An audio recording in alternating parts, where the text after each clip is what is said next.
మన ఇంటి రుచులకు స్వాగతం. ఈరోజు మనం వెలక్కాయ పెరుగు పచ్చడి ఎలా తయారు చేయాలో నేర్చుకుందాం.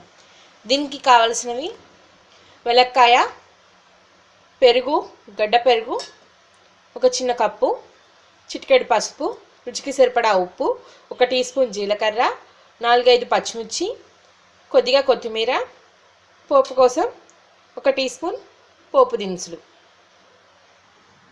వెలక్కాయని బద్దలు కొట్టి దానిలోని గుజ్జుని తీసి పక్కన పెట్టుకోవాలి. ఇప్పుడు మిక్సీ జార్ తీసుకుని ఈ మిక్సీ జార్లో వెలక్కాయ గుజ్జు,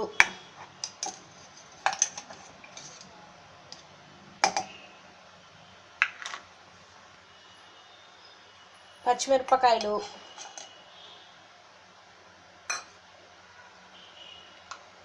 కొద్దిగా కొత్తిమీర,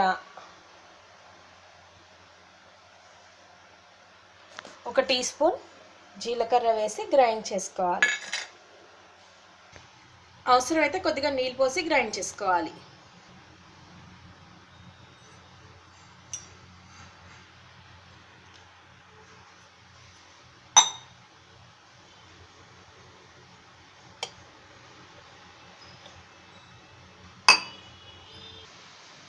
ఇలా గ్రైండ్ చేసుకున్న వెలక్కాయ పేస్ట్ని ఒక బౌల్లోకి తీసుకుందాం. ఇప్పుడు దీంట్లో రుచికి సరిపడా ఉప్పు, చిటికెడు పసుపు వేసుకోవాలి.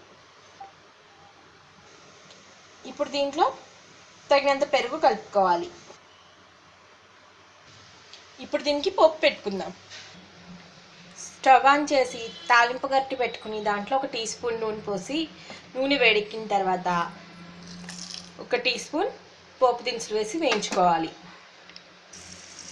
పోపు దినుసులు వేగిపోయాయి. ఈ పోపుని తీసుకువెళ్ళి మనం పెరుగు పచ్చడిలో కలుపుకోవాలి.